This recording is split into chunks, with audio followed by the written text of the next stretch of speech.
Hmm.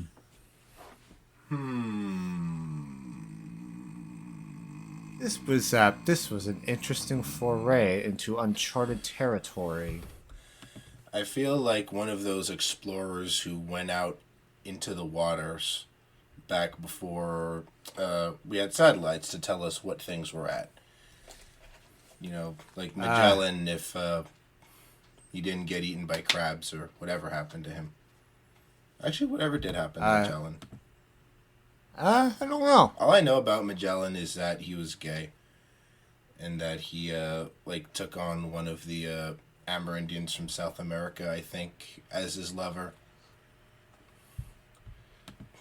So Yeah, I don't know. take I that, never looked into that. homophobes. Magellan, and they I named streets after that guy. You can say that about a lot of. There's a lot of gay movies in history. Like, never trust anyone who says that two people were just roommates. I was. Pride Month is every month. It is every. Oh, that's Wrath Month. Well, Wrath Month is going to be October, as is established. Yeah. I was watching Soap recently. Have you ever heard of the show called Soap? Have I talked about I it? have not. Yeah, it's from 1977, and it's a parody of soap operas, so everything's really over the top and dramatic. One of the characters is played by Billy Crystal, is gay, and he's explaining it to his aunt, and he said homosexuals have always existed. You know, Alexander the Great was gay, Plato was gay, and then the aunt says, Plato was gay? Mickey Mouse had a gay dog? And then the studio audience goes ape shit. Okay. And then Billy Crystal says, would you be offended if I wanted to stop having this conversation?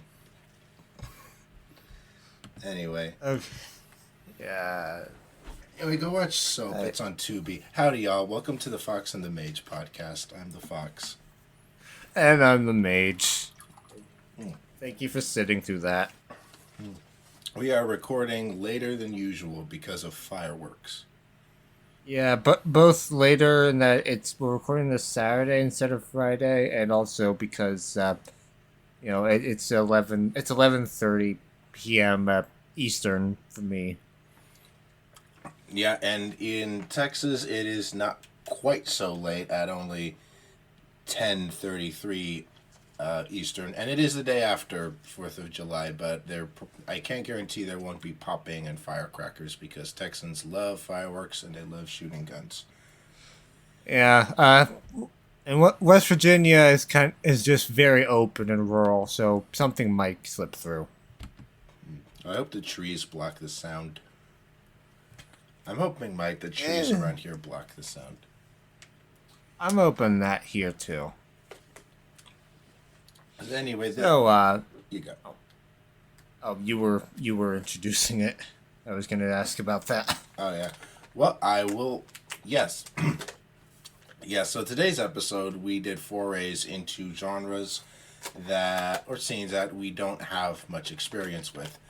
Me being a speed freak addicted to percussion, I listened to the Joan Armatrading self-titled album to familiarize myself with folk rock and softer 70s music, singer-songwriter And stuff. me being a total emo noob, I listened to the new romance by Pretty Girls Make Graves. If they were organizing the electronic dance music festival, they'd be Pretty Girls Make Raves. Okay, that needs to be a band name. Like that would be an awesome band name. Might. I mean, it could be. Well, I guess not band, but like just like an EDM, like maybe a solo artist or a group. It's got to happen at some point. This album is like over 20 years old at this point, so nostalgia is gonna seep in sometime. Yeah, or they could just say they're named after the novel that Pretty Girls Make Graves is named after. Or the Smiths song. True. There's ways. There's options. Yeah. Let's go back. But anyway, so yeah, that was our theme for this episode. What should we talk about first, Mage? And I'd say we can get the new romance out of the way. I don't really have a lot of notes for this, as I didn't really pick this up as being a very lyrically focused album. So I figured this would be pretty easy for me to talk about Yeah, I'm good to go. to an extent. Yeah, I'm good to take care of it first. All And go right. into it. So, so yeah, so the new romance is just 39 minutes of some fun 2000s post hardcore emo. Like I think this, I don't know if this is like mall emo, like in the same way that you would think of like Fallout Boy or Paramore. This seems to be like its own brand. It seems to be like in a different lane of like of emo, I would say. Like Yeah, I guess the consensus among the internet is that this is more of an indie album or even a post punk revival album, and I don't really see that. Like I don't consider this band to be all that similar to like Franz Ferdinand or Interpol. You know, nah, I it's definitely don't hear that. Like I hear the Jimmy Eat World influence a lot though. yeah, like there's a lot of those types of artists. I think kind of form the DNA, and if this is like indie, I think it's just because it's like I consider like a particularly mellow post hardcore album, but like I still think It's it's because that's where the band like they're all came from that post hardcore scene, so it's just uh, in the DNA. are they from the Midwest? They're from Seattle. Oh, okay. Well, you know what? That's close enough. Yeah, I'm gonna call them Midwest emo anyway. Modest Mouse was from I'm Seattle. sure. They did Midwest emo. Yeah, they were definitely listening to the Midwest emo bands. I think Yeah. so too. Huh? You, sorry. I was just saying I agree, and then I got something stuck in my throat. Ah. Yeah. Well, I do really like this vocalist here. So it's a lot of the times the main struggle for emo with me is vocals. Like, okay, so there is like zero chance of me to get screamo, but like even when it's not screamo, something about just I guess the way a lot of emo singers tend to just enunciate just doesn't really sit with me very well. Like it just kind of takes me out of it. I get what you mean. There's a certain type of like overdoing it.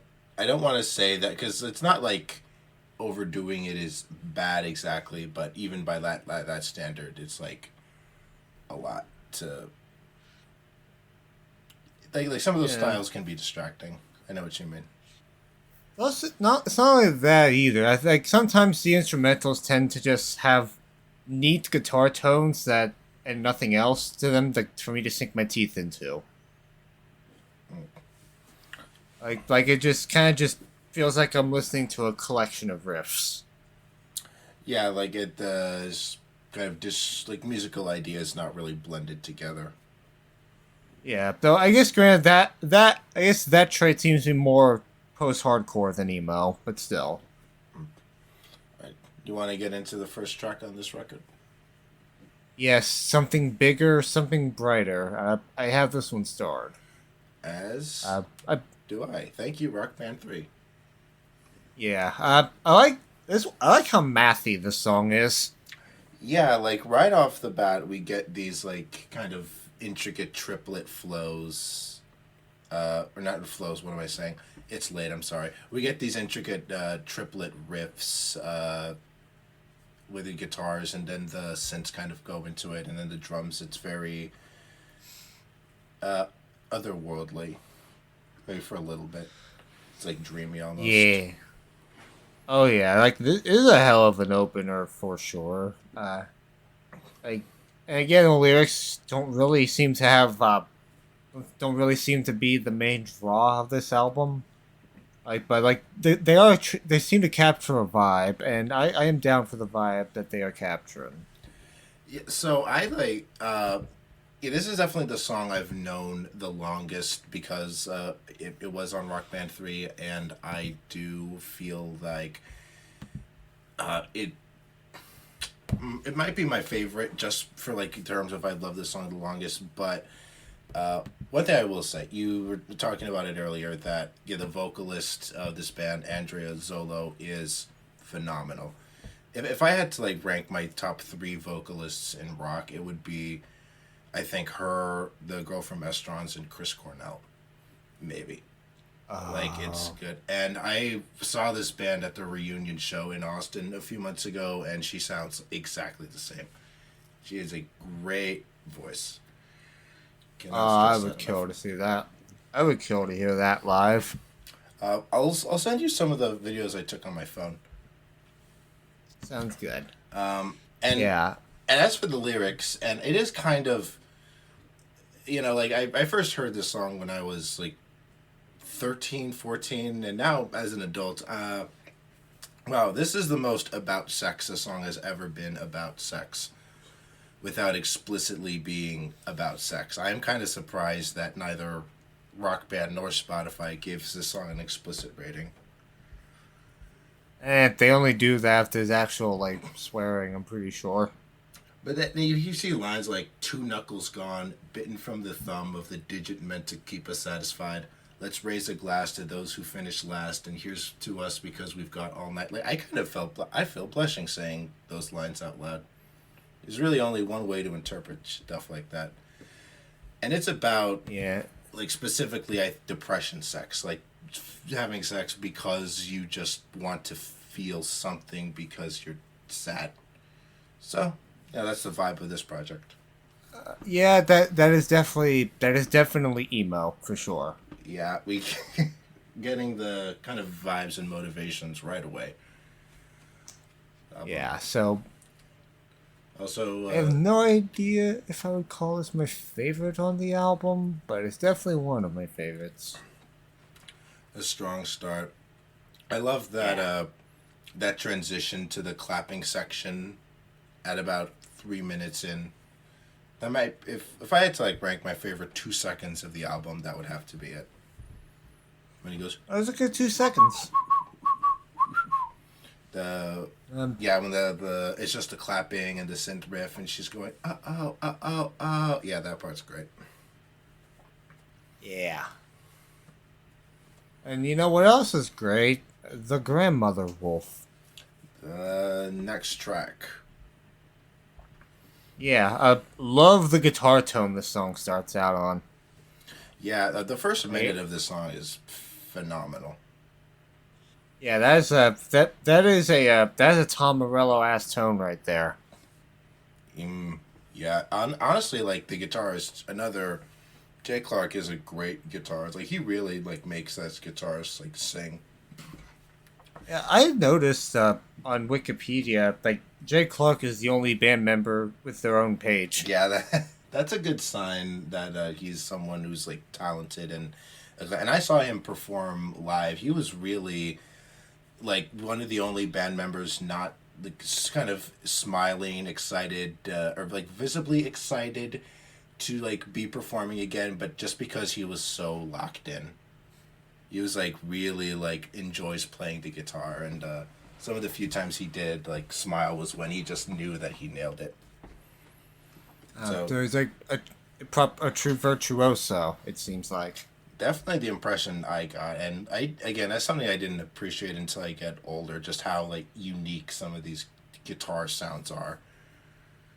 Like, it really adds a lot of personality to the band, as well as the vocals. Yeah, like this, like it's like I feel like this is they're not emo, but I feel like this band would have a similar appeal as like Metric. Yeah, I definitely get that. They would, and honestly, they probably did have, because I listened to Metric back in the day along with this band. Those old Pandora curated playlists. Yeah, actually, that's another band I need to dig into sometime. Yeah, nice. So yeah, I like this song. I do think it kind of ends weaker than it starts, though. Yeah. But maybe that's just kind of me. It is a linear song, and I kind of wish more of it sounded like the first minute. Yeah, that is the first minute is definitely the best minute. But it's also only 3 minutes, so it's not. So at least it doesn't overstay its welcome. Yeah, it's breezy. Yeah. It's good. And then there's just an interlude with Mr. Club. Just And when I first listened to it, I didn't realize there was an interlude until it was over. they also kind of performed this one live, but just like as like an audio file in between songs, and I remember Pogo dancing to it because it was like, I know that interlude, I know that interlude. So, but yeah, no, it's just a few minutes of synth noises. Yeah. Or no, not a few Oh, minutes. it's not even a minute. It's like, yeah, it's like 48 seconds or something. Again, I'm tired. We're sorry. Yeah, it's fine. All medicated geniuses, and I guess here I got, I guess the closest thing you would think of to emo vocals in the beginning. Yeah, it's like probably the most pure post-hardcore song instrumentally, and then you do get those like emo, not exactly screamo, but emo vocals that are screamed. Yeah, like and it's not bad. I didn't dislike it. Yeah, Like I thought it was pretty well. I think I like screams as an accent to a song more than I like just screaming the entire way through. that is something that this I do notice with this band. Like some of those songs do have like whoever that male background vocalist is. I think it's Derek Fusheko. Uh, And I think Jay Clark also does some background vocals, but yeah, they're like they are just like backing vocals, and Andrea is like the star. She does shine, and the other ones that like it's a nice accent to the overall texture. Yeah, like yeah, it really gives it some flavor. Like this is the first proper song I don't have starred, but I still think it's pretty good. It This one took me a while to like when I was listening to the album, like as a kid, it took me a while to like this one because it was so non melodic and aggressive compared to the other songs. I think this is one of Andrea's best vocal performances because I think her voice does sound a lot better over these harsher instrumentals. And I think overall the song is a good depiction of like small town malaise. Like this is one of the songs I do think has like pretty good lyrics. Mm.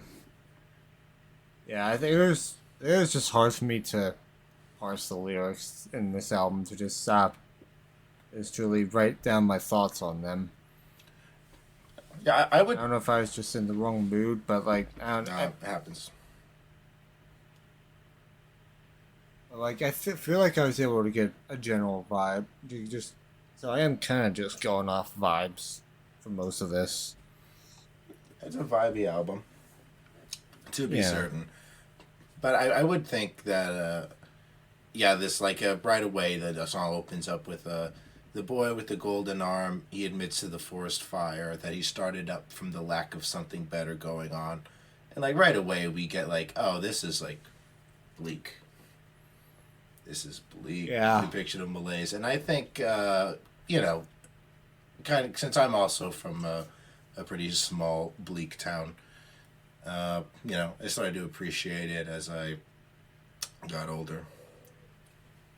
Yeah, and honestly, maybe that interlude is meant to be like a palate cleanser to get you ready for something more out there, something less conventional.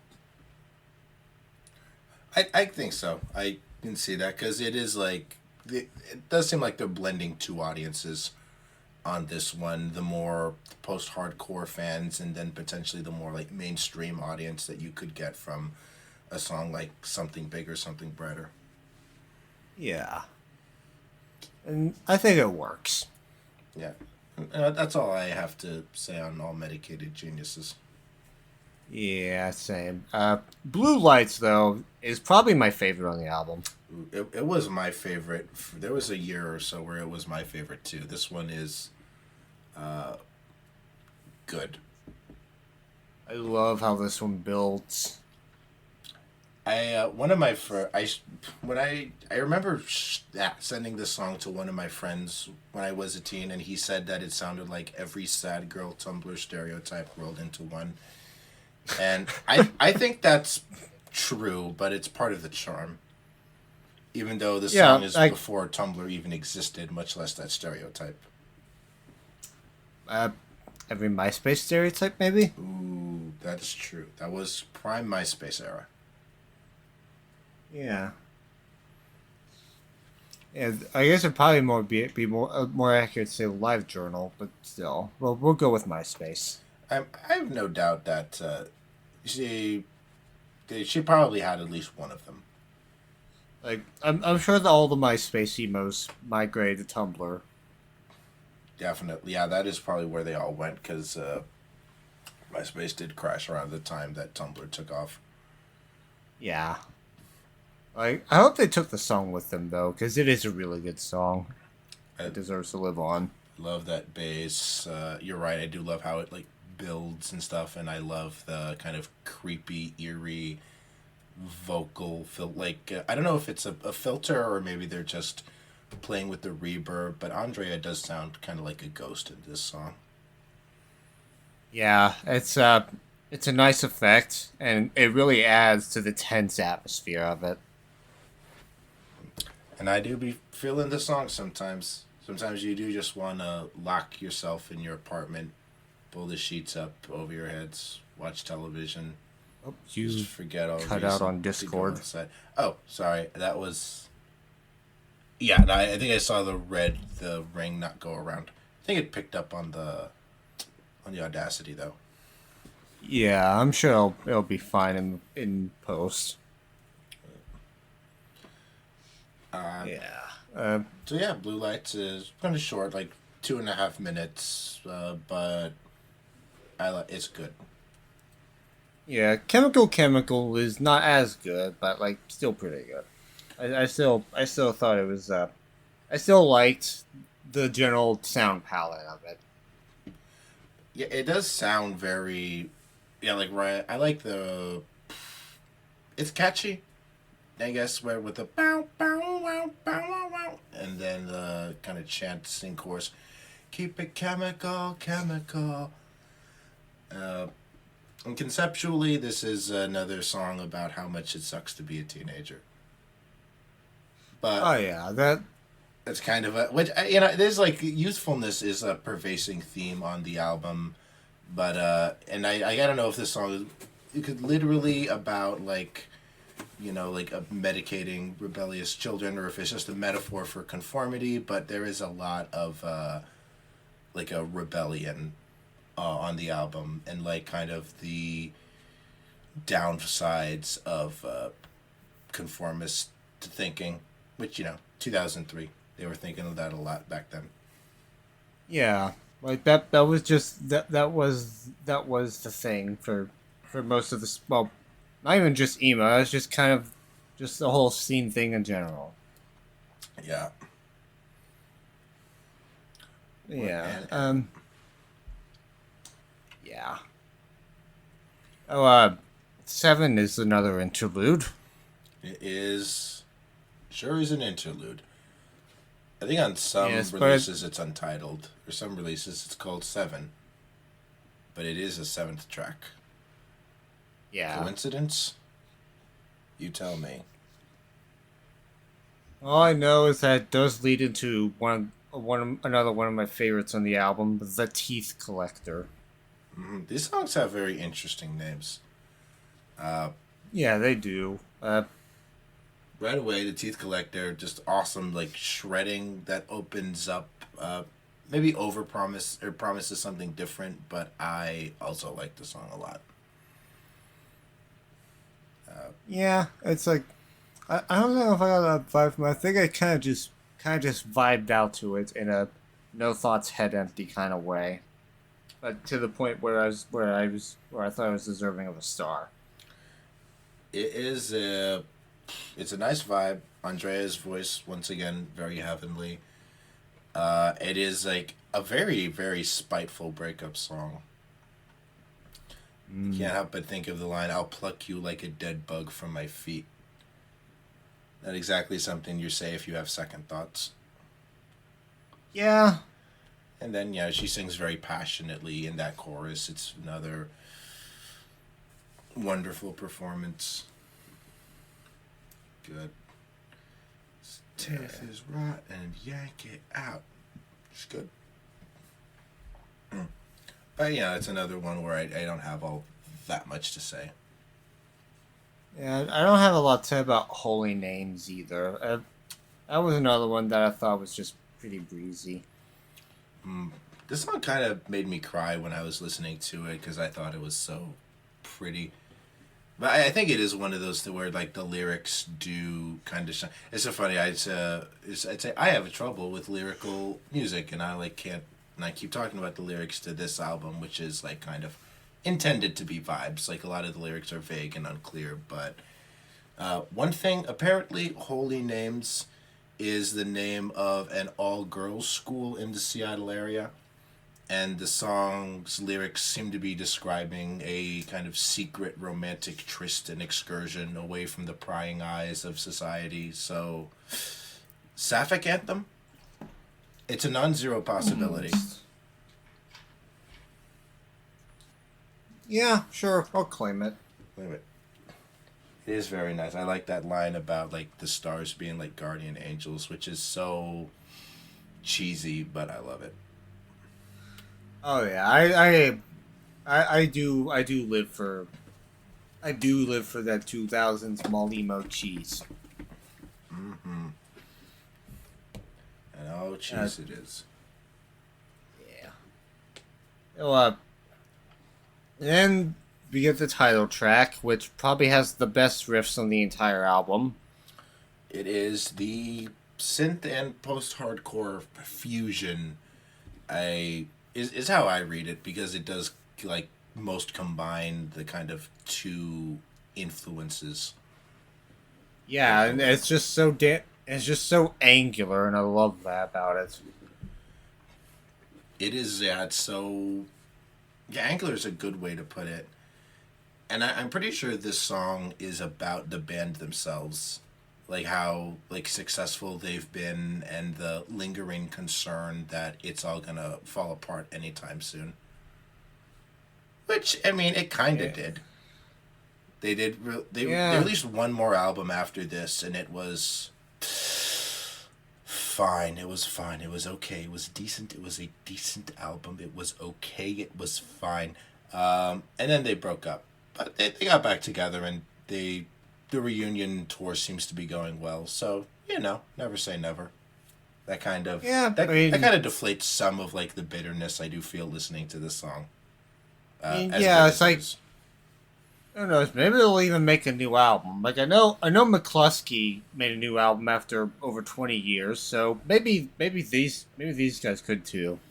I would like it.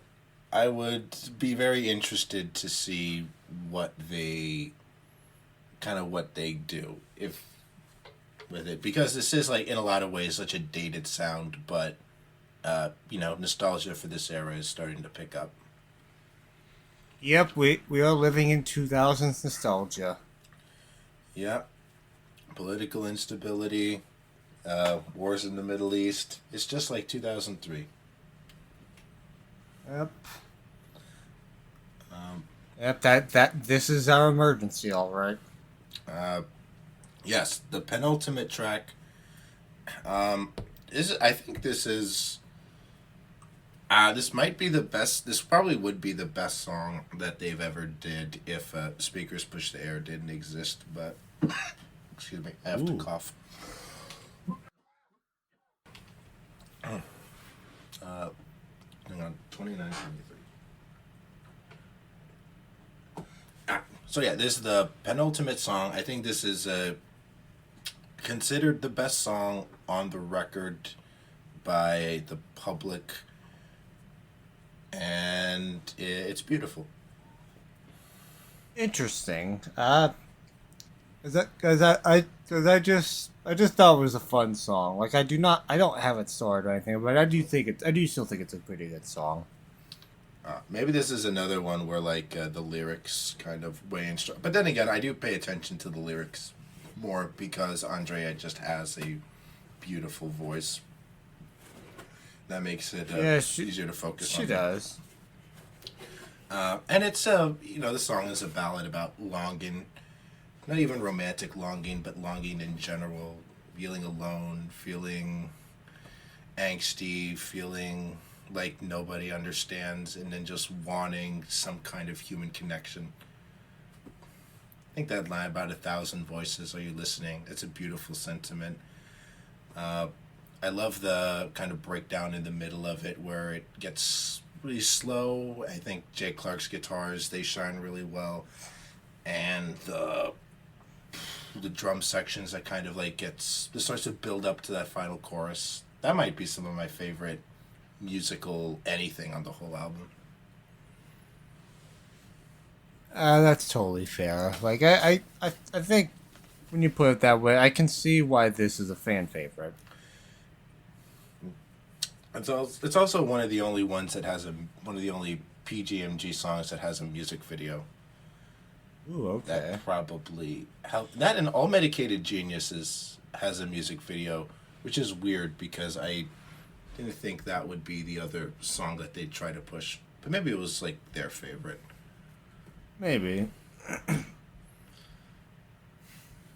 Um, Yeah. so, yeah, And beautiful song. and the album closes with a certain cemetery, which I do think is a wonderful way to close the album.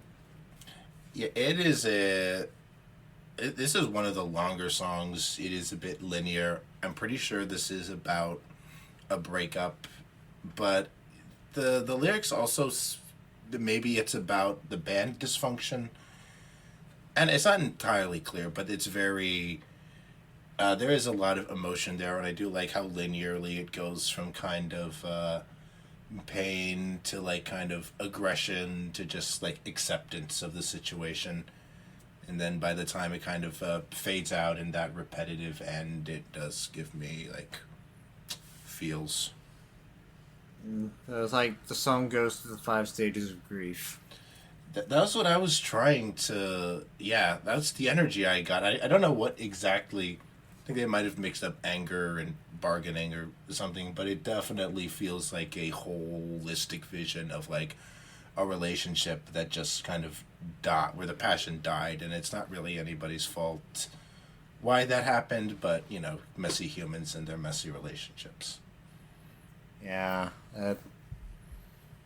It sounds like a very it sounds like a very fitting end to the album, putting it like that. Yeah, and I definitely got the vibe from it on just pure sound.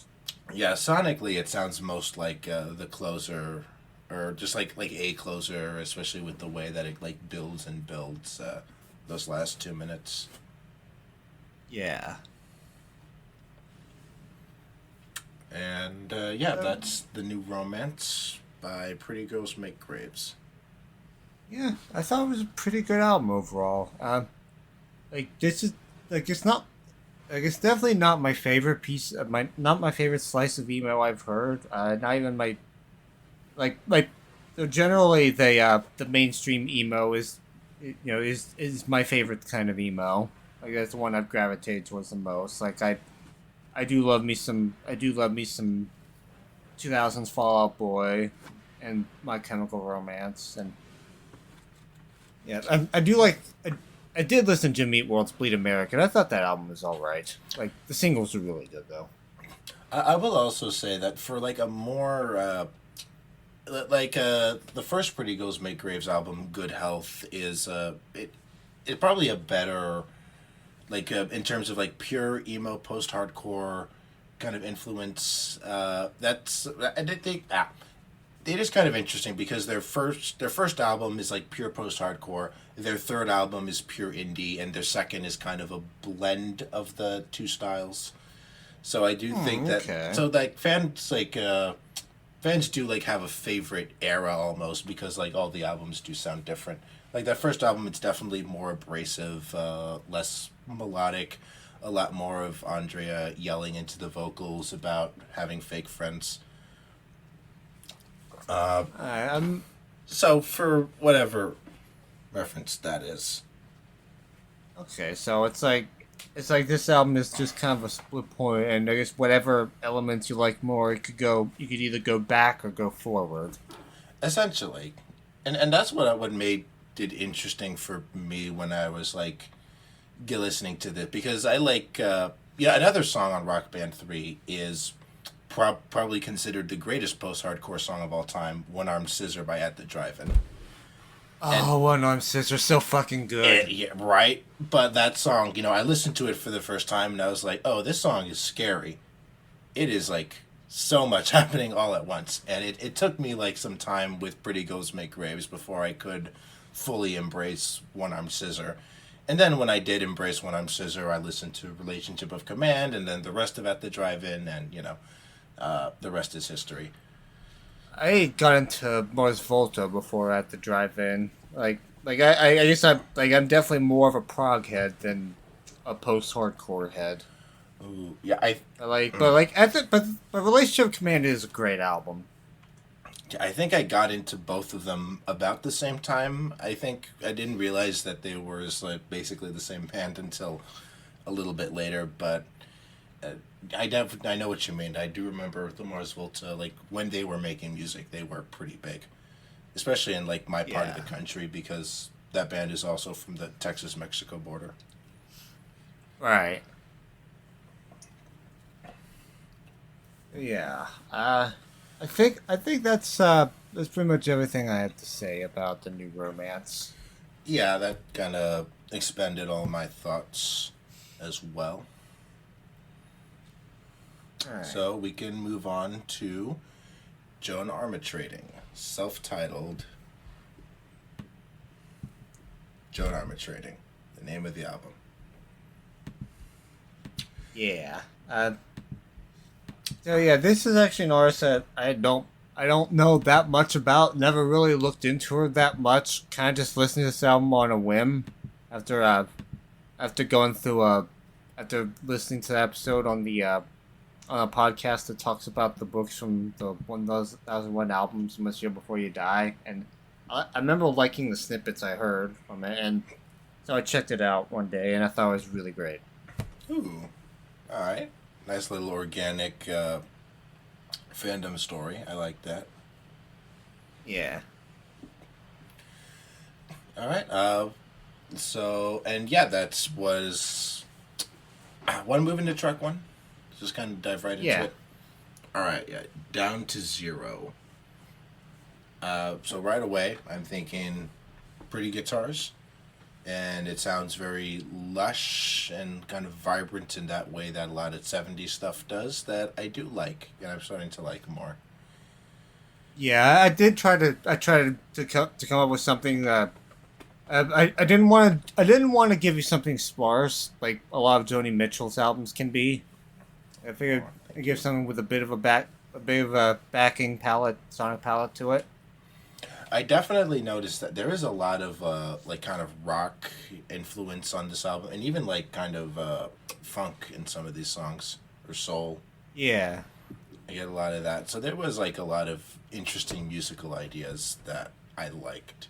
And kind of like the country music esque slide guitars on this track, and like throughout the album, I thought they were also very nice to listen to. Because I do like country, which is weird to say that I don't like folk, but I do like country, since I kind of consider folk just country for people north of the Mason Dixon. I mean, I generally like folk more than country, but there's some really damn good country out there. Just go out, just turn off the radio. Is all. Yeah, turn off the radio. Do not look at the charts. Go find go to a thrift store. Find a $1 old country music from like 1974, named like a Billy Bob Thornton. I almost said Billy Bob Thornton. That was a real guy. God, I'm tired. The point is, there is good country out there, and Yeah, like I would have said keep the radio on if it were like 3 years ago though, but that time has passed. yeah, we almost had a moment. We almost had a Yeah, moment where Music Row didn't suck. yeah.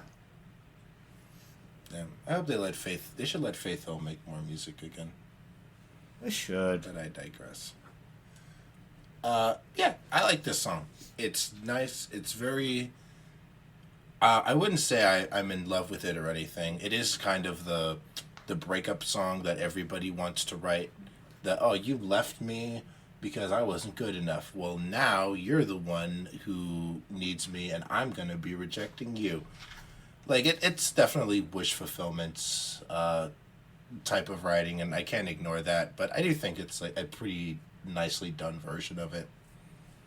Yeah, it's like there's a place for it. I mean that's what I Will Survive is, and everybody loves that song. Yeah. That was nice. All right. Any other thoughts on Down to Zero? And not really. All right. We're moving on to the next track, Help Yourself. Which I also do like some of the genre fusions on this. You do get a little bit more rock there and even some soul, but at the same time, this like, if you had to like stamp a genre onto this, I could only call this woman with a guitar. Like that's the genre, woman with a guitar. Genre music. I like how it does like that is centered in the midst of all the fusions. Yeah. But like that is the kind of thing that I do live and breathe female singer-songwriters like in general. And honestly, I would imagine this kind of just laid the groundwork for a lot of them going forward. yeah, I definitely like when I was listening to this, that was kind of like I kind of appreciated. Okay, this is like a woman kind of inviting us into her like kind of proverbial home almost, and like giving us these like stories, these tales, these feelings, a lot of very interesting feelings too, and it did make me appreciate the kind of intimacy of this kind of music. And like this top, like the song top is just saying, "I need help, but not from you. Go bug off." Like that's an interesting topic for a song I don't hear very often, and I'm appreciating the kind of singular point of view that it takes to, like singer-songwriter type to create a song like this. Yeah. It's yeah, it covers some interesting ground. Mm-hmm.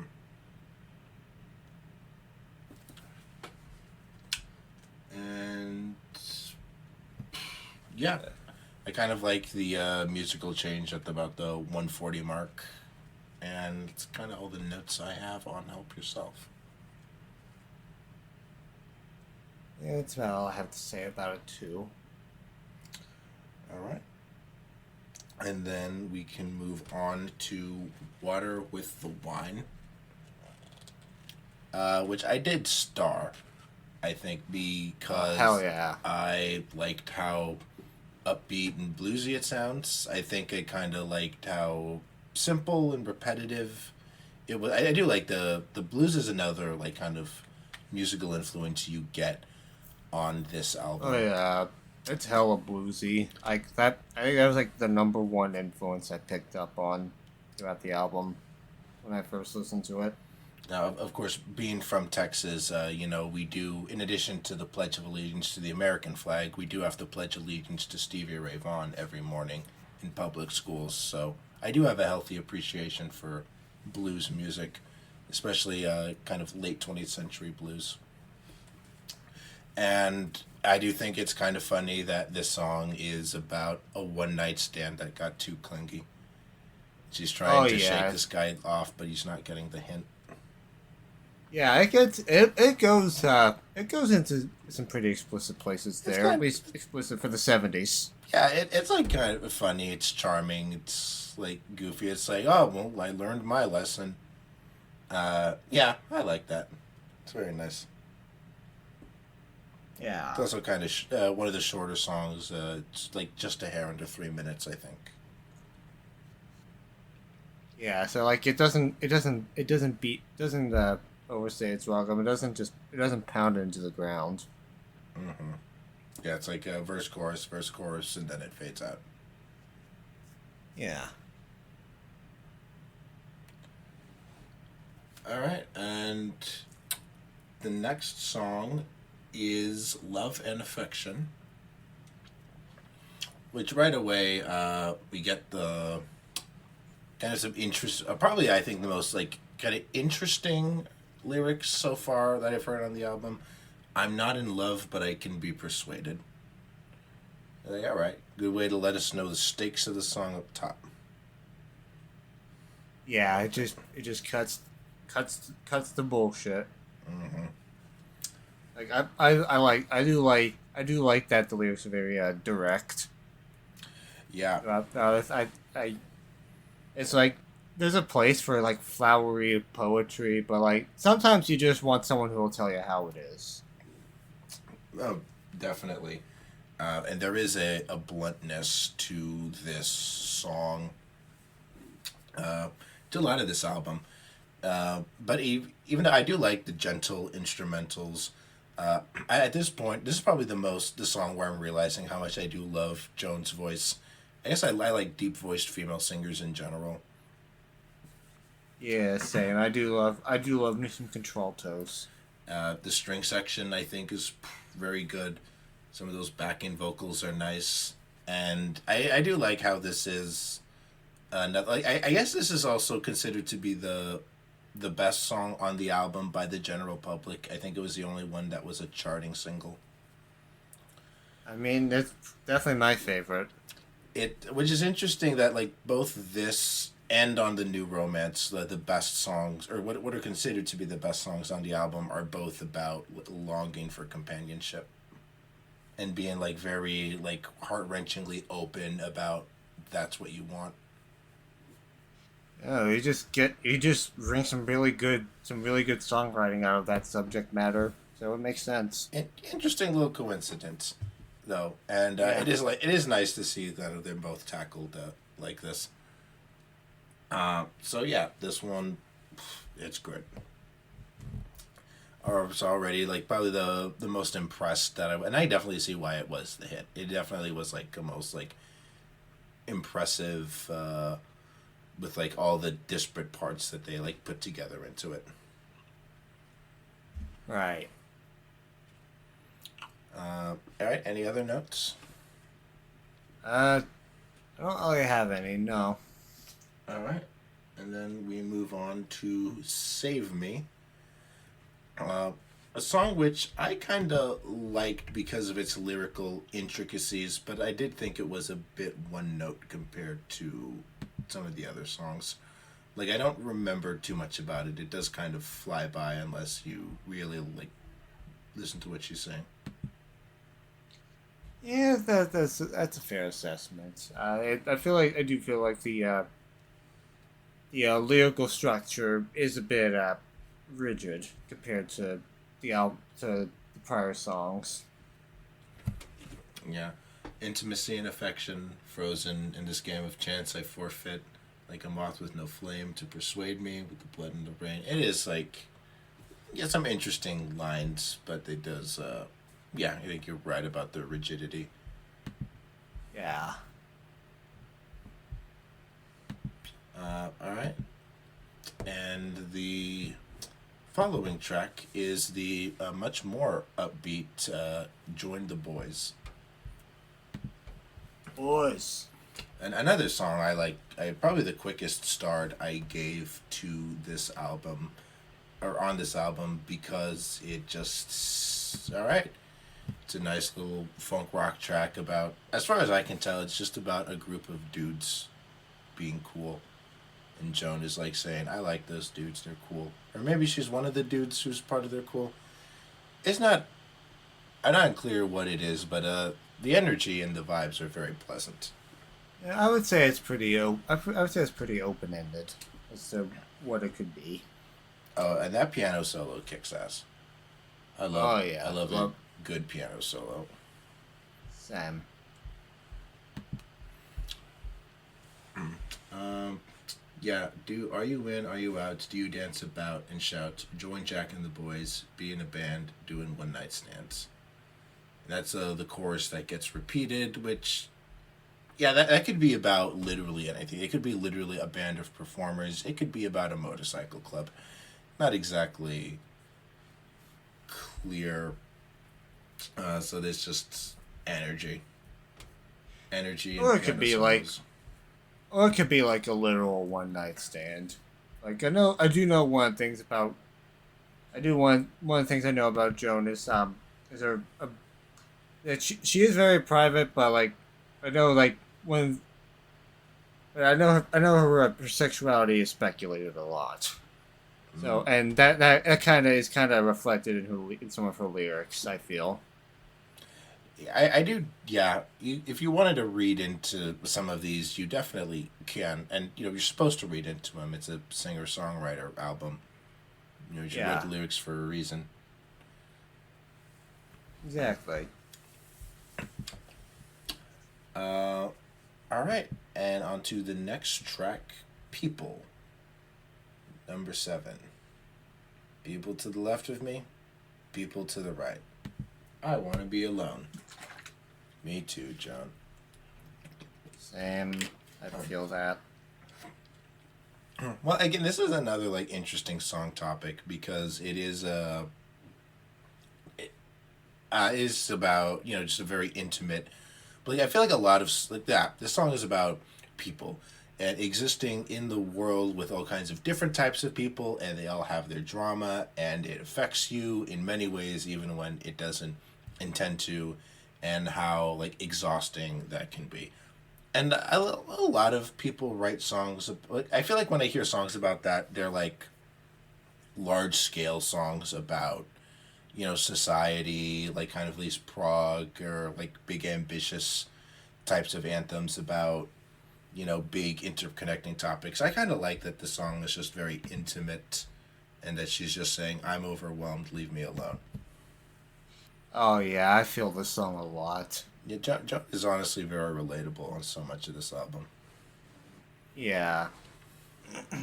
I also do like the soul influences. Again, I do love that 70s soul. Yeah, can't go wrong with that. Alright, and the next track is Somebody Who Loves Yourself. That's just somebody who loves you. Um, it might be, and I typed it wrong in my notes. Let's see. Yeah, Somebody Who Loves You. Yes, you are right. Oh, I wrote the self part. And yeah, this is a song about wanting the person that you are with to show more passion into the relationship. Um, and honestly, this kind of reminds me of an ex I had who did talk a lot like this. And I don't want to say that she was possessive or necessarily, but I didn't like how hard she had to try not to be. So that does Mm. make the song a little like kind of ick for me. But then I listened to the banjo and Dad Emotions, and I'm like, okay, I'm giving this a star. This song is great, actually. Oh yeah, can't go. We love banjos around here. Yeah, and it's like, yeah, and it's like, you're allowed to feel that way, I'm like kind of shitting on like one person I knew, but if yeah, she's being open, she's communicating. And like, yeah, banjo very gentle. I love that plucking. It's all very lush. And I do Yeah, feel it. and yeah, I didn't really feel the ick mainly because I guess I don't really have any relationship experience at all, so I don't have that firsthand experience or any memories that for this to recall. All right. Well, my advice: don't date somebody who, if the receptionist at your job flirts with you, that she sends a text threatening to kill her. Even if she clarifies in the text that it's a joke, yeah,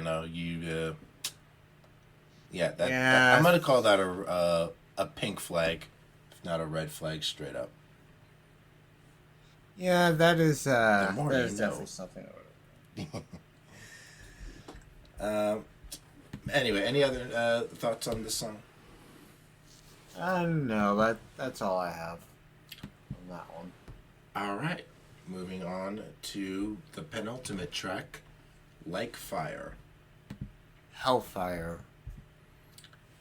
Hell, Black Midi's Hellfire. Uh, That would be an interesting collaboration. I need a rave DJ that shit these days. I'm sure Jordan Creep is it would be into Joan Armatrading. Oh, I would be very surprised if it like I keep forgetting that Armatrading is British. It does get granted British by way of the Caribbean, but like it's still like there's so many British artists got to be stealing American blues and funk and soul. Yeah, I mean it's not like America was doing anything with it Well, we were doing a lot. for a time at least. Well, yeah, we were. I mean, we had like George Clinton, we had J.H. Brown, we had like although there's blues people whose names I forget because I'm running on like 4 hours of sleep, and Yeah, and obviously it's like you're allowed to like make whatever like I'm not saying I'm offended or anything, but it is interesting that like these are like distinctly American styles, and this British artist is doing it like good enough to fool me. yeah. I'm like, I damn, always forget she's British. damn, impressive again. Um, but yeah, I guess like fire, and honestly, like this is kind of like I feel like we kind of just we're treading territory that we've seen before on this song. I do kind of like the swagger it has, but other than that, it's not super memorable when you've just listened to 8 songs, kind of that also sound like this. Yeah, it kind of the album does kind of lose its steam a bit around this point. Yeah, including the final track, "Tall in the Saddle." Which I think this was when I realized, wait, do they even have cowboys in England? I mean, I guess they ride horses and horses have saddle, but I think saddle, I think like country music. Yeah, like yeah, they would have to have ranchers at least, but like yeah, Yeah. like that like they don't really have like the mythology of the cowboy. I'm pretty sure. Yeah, and it does kind of make me wonder if like that image was chosen because of like the association with American types of music, like the like I forget if this song specifically has slide guitars, but like a lot of this album did have those country music slide guitars. So that does kind of make me wonder if that was an aesthetic that was something she was reaching for. But again, it is like it's another breakup song, and it's another, and I kind of hate that this is the closer because I do feel like it's another song where it doesn't give me anything that I didn't hear on the rest of the album. Yeah, it's like yeah, I do feel that like this is not really one particular song that screams closer, so I guess it kind of makes sense that the so I guess it's not really a big complaint from me. I did notice that the last 2 songs aren't as strong as the rest of the album. Yeah, and honestly, like those, I would, I'm in total sync with you on that because the last 2 songs are the only ones where where my notes are just like, oh, with that song just kind of came and went.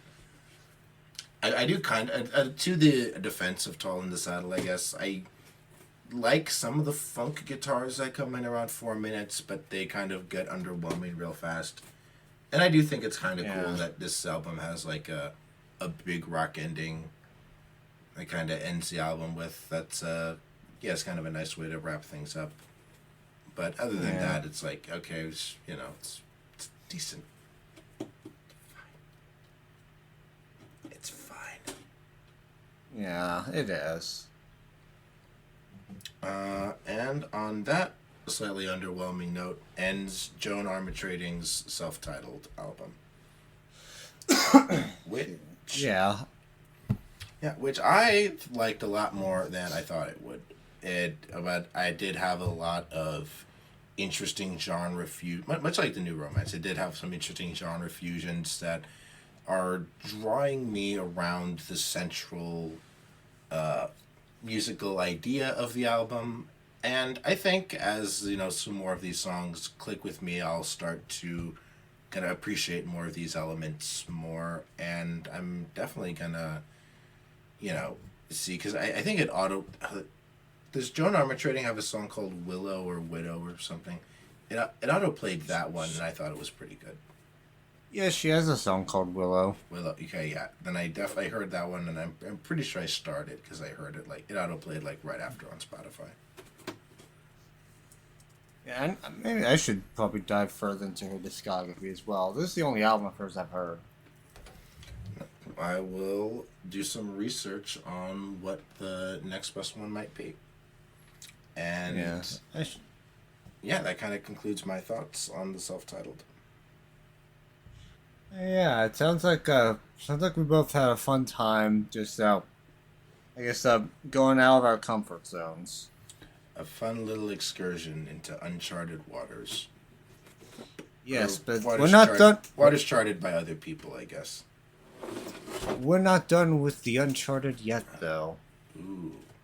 Oh wait, should we give final ratings? Yeah, we'll get into the Uncharted in a bit, but as for final ratings, I would say New Romance would be like a 7. Yeah, I'd give the New Romance a 9. If I was, that's fair. It's it's an album and I wouldn't even say nostalgic because I still love it. It sounds fresh to me. And then Armatrading self-titled, I'd feel like a decent to strong 8. Yeah, it's an 8 for me as well. Very nice.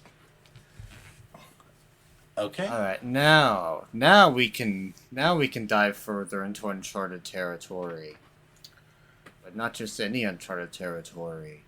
This time we're going to space. The final frontier. Yeah. So next episode is scheduled to release on July 20th, which is the anniversary of the moon landing. The moon landing turns 56. Get it a birthday present. Objectively, one of the coolest things human beings have ever done. It Leaving really off is. the planet that we were born on and confined on, and stepping onto, even if just our own natural satellite. That shit's cool. It really is. I like that. Like I am an astronomy geek, so I have to hold a lot in and save it for the next episode. And the next episode will be plenty of it, with 2 space-themed albums. I will be giving the most recent psychedelic Porn Crumpets album, Carpe Diem Moon Men. And I will be giving Devin Townsend's hilarious concept album, Ziltoid the Omniscient. This will be my first experience with Devin Townsend. I'm very excited. Oh yeah, you're in for a ride. I am excited for that ride. A ride on the space shuttle to outer space. Just bring some coffee. You'll know why I say that once you listen to it. Oh, I will keep that in mind. And you should bring some antidepressants probably. And for the Porn Crumpets album. Yeah, the band called the Psychedelic Porn Crumpets. Surprisingly angsty, but you'll see. I'd love to see that. And on that note, anything else you'd want to add to the episode? No, that's about it. I think I said everything I could say about this. As have I. So thank y'all so much for putting up with us in our sleepy states. My name is Foxx. My name is Mageclick. And we love you. And we hope you find $20 on the road. Yes, just make sure it's not attached to a string. Yeah, if you fall, don't fall for that trick. We love you, and we hope you're not dumb enough to fall for the string on the $20 bill trick. Oh, the worst one is probably the one that's just a fake bill that just advertises a church. I have seen that before. Yeah, my mom's gotten that as like a tip before, and I think that's the closest she's come to like physically attacking somebody at her job. Yeah, anyone who there's a special. I'm not. There's a special place in hell for people who do that. That is such a yeah. You really. I mean, Grant, I don't think anybody listening to this would ever even consider doing that. But if you did, please go jump off a cliff, and not onto a mattress, onto something hard and spiky, like a pile of rocks, In Minecraft. or in Overwatch. That works. That's what I'm playing right now, Overwatch. Because it's a I team sport. would be playing. I'm sleepy, man. I don't know what I'm saying. I don't know either. I'm keeping this in. Yeah, it deserves to be kept in. The audience, Yeah. they need to know. Yes. Solidarity with all the dogs kept awake by fireworks. Remember the true victims of 4th of July. Scared dogs. Yes. Never forget. Never forget. Alright, take care, y'all. All right, bye-bye.